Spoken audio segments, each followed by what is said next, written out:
Cherie Hanson here. Today I felt called to talk about my victories and also to talk about what we perceive as our victories. This is very important for each of us because how we are measuring our performance in life school is so subjective. Everybody is walking around on the face of the earth with a different operating system, with a different feedback system. It makes it easier for us to be compassionate and forgiving when we realize that the other people aren't us. Yes, we're all one energy, and yes, we all share the same desire for love and protection and security and acceptance. And in that, we can connect to other people. But we honestly cannot see so much of other people. We just don't perceive them. And I was thinking about when I'm judging somebody else, I'm always judging them from my own point of view. What it came to mind during meditation today was the sense that I get this flare, this prick. I become this prick of judgment. And I look at someone and I go, what the hell are they doing? And the image that flashed in my mind, welcome to my mind. I know it's a bit much, but here we go. It's like watching somebody else eating raw liver with chopsticks. You're just saying, why are you eating raw liver? And why are you eating raw liver with chopsticks? And I don't understand. And I think the quicker I can get to that place of not understanding,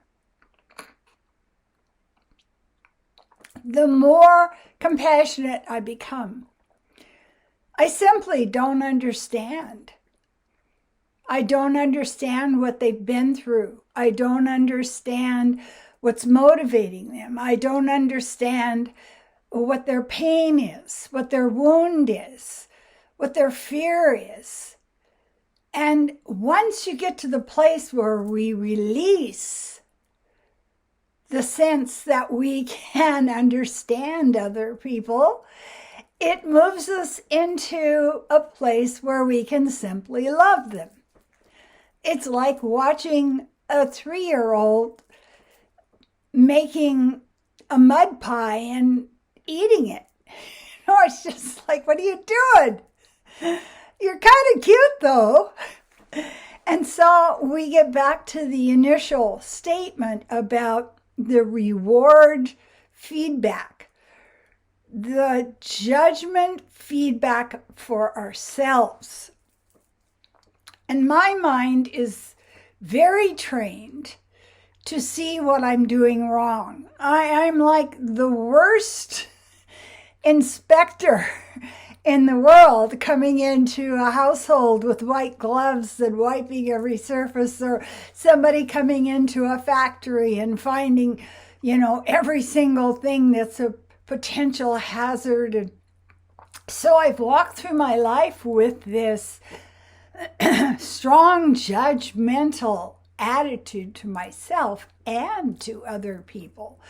And what I've come to today was, how can I consciously retrain my mind to see what things I have done that are good enough In fact, maybe they're victories. So let's just go through those.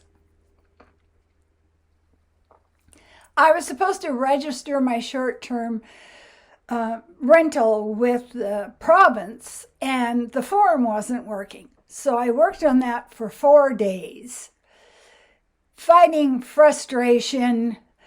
It was kind of like watching the opera Carmen. It's just like, or some kind of 18th century novel about a woman with consumption. It's just coughing and failing and dying and withering. All this stuff comes up when I have trouble learning something or when it's not working. And I know where it comes from. It comes from this reward loop that happened in my household where there was physical punishment if I appeared to be stupid from both of my parents. So I have moved into the place of the parent, and I can't actually hit myself. That would be pathological. But I can judge myself for not getting it. I finally did the wise thing and asked my neighbor for help, and he helped take me through it and get registered.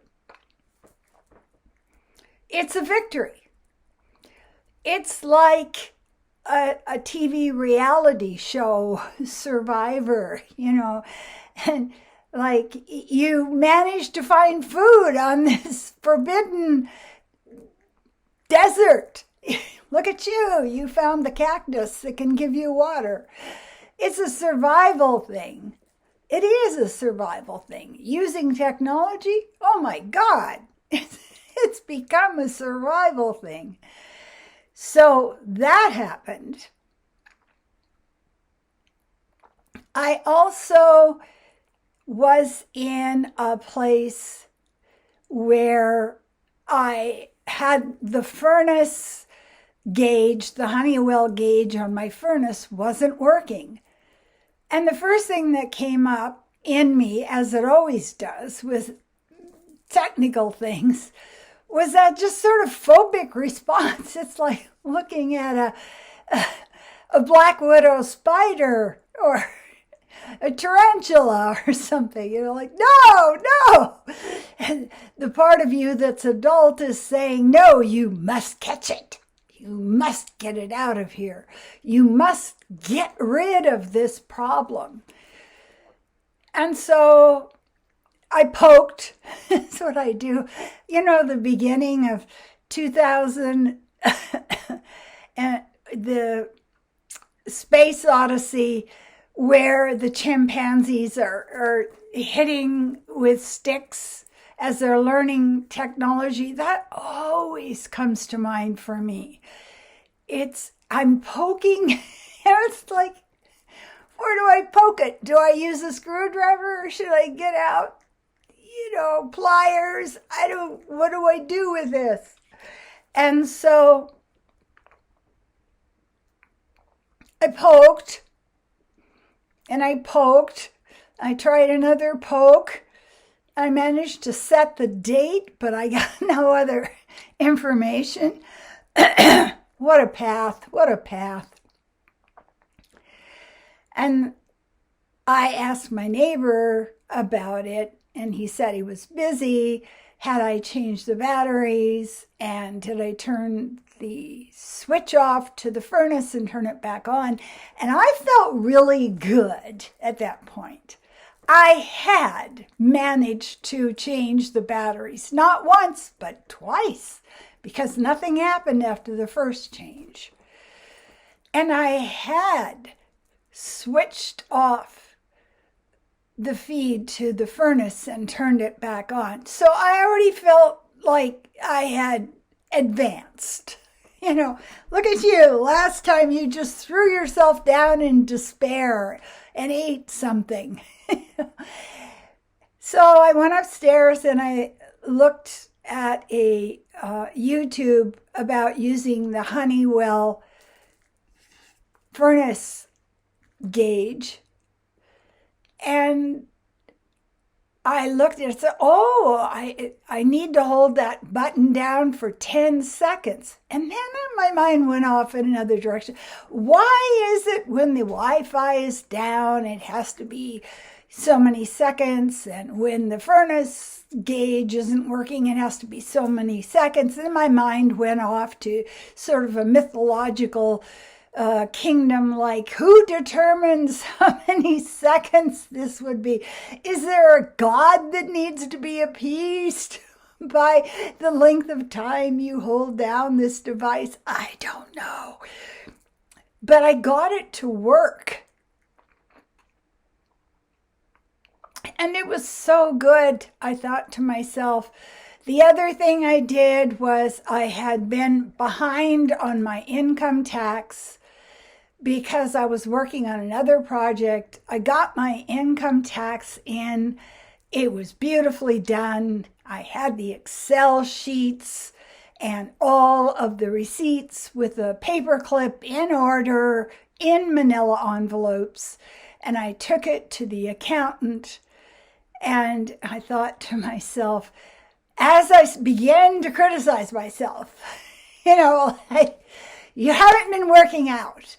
You were working out, but you haven't been working out, and you haven't been putting the brace in for your toe, which is turning, and you haven't. And then I just start laying on all the criticism, and and then I stopped myself and I went, you got the furnace gauge to work. You got your income tax in on time. You ask for help from your neighbor to get your short-term registration done. And I stood back for a moment and I thought, I think I'm going to have to shift my impression of myself. My impression of myself is that there is an entire section of my brain that must have been scooped out. There must have been a failed lobotomy or something, because these things are difficult for me. And then I had to walk around. This is the spiritual practice. What if we looked at this from another direction? What if I walked around it? What if I went up the mountain and looked down on what is going on with a wiser, more distant view that isn't based in survival thinking, isn't based on performance? It's based more on observing if there's growth. I have also, because I was feeling badly for 4 days, sort of invited in a virus. It wasn't horrific. I'm wise enough now at 80 to know that when a virus has invaded, your best bet is drink lots and lots of water, lay down, do lots of positive self-hypnosis. Yes, but that's not wasted energy, that you're actually working toward a positive goal, and that's good.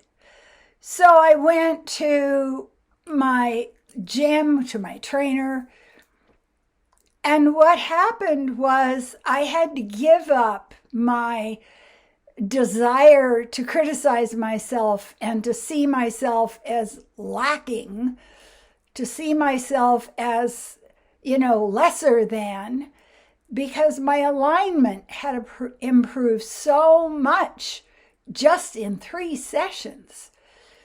And that comes from having a dancer's history. That comes from having a close relationship with my body. And as the trainer was saying, good adjustment, good lining, good use of your legs, I came out and I thought, I am rising to challenges. I know the rest of the world is going to the depths of the flames in the largest, fanciest handbasket we've ever seen. But personally, in my life, I look at, have I risen to the challenges that are in my life? And this is a big goal that I keep talking to my clients about. Do you want to be a grown-ass adult? Do you want to be someone who calmly and maturely sees the difficulty, rises to the challenge, and solves it? And that is a so much satisfying path to take, rather than being focused on the outside world and saying, I can only feel happy or satisfied if there is no threat, if there is no chaos, if there is no evil, if there is no cruelty. Really, I think if you have that kind of attitude, you'd probably come to Earth, take 3 deep breaths, and decide to leave. We have the ability to grow. We have the ability to change our perspective about ourselves. And the thing that really helps me at this time in my life is to observe myself, to watch for growth. That's what matters. Am I improving my relationship with myself? Am I improving my compassion, my peacefulness, my gratitude? And that's the whole game. I mean, you can dress things up in sequin jackets or put frou-frou frills on it and distract yourself for however many years you're on the earth. The basic reason you were born is what you need to focus on. Why did you come to Earth School? What the hell are you doing here? And just get on that. Just focus on it. And the thing that happens when you walk around yourself, when you go up higher and look down, is your sense of reality changes. And you come to be a person who sees themselves as much stronger, much more capable of handling the challenges that are given to you in life. And it doesn't have to cost you. You don't need to have scars all over your face and an ear lopped off to prove that you're a good warrior. The best warrior of all is one who can just sit still and stay calm and yet take action smoothly and wisely. That's the goal. To be a full, big-ass adult. And let's work on that. Shall we? Shall we pledge to that? Spit in our hands and our, little fingers or whatever the pledge is. I do have an opening now for some one-on-one coaching. If anybody wants to get hold of me, I really have such good feedback from the people I'm coaching. I'm helping because I watch myself. I use myself as the lesson. And if I can work with this mess, come out better, I can help you. I know for sure. It's a gift I was given when I came to this earth. So I can do a psychic reading for you, a channeled reading. We can decide what's getting in your way. We can draw up a contract between you and you. I work remotely. I don't have to know you. I don't have to know anything about you at all. I can just feel what's going on. Contact me for a reading. And I want to say, subscribe. I got 6,000 views since the beginning of March, and it's climbing every day. So help me spread the word of how to calm the hell down. That doesn't mean stop fighting the good fight. That doesn't mean sit still silently and allow the world to be taken over. That means being wise about how you use your energy. And I want to say, as I always do, thank you so much. I appreciate you.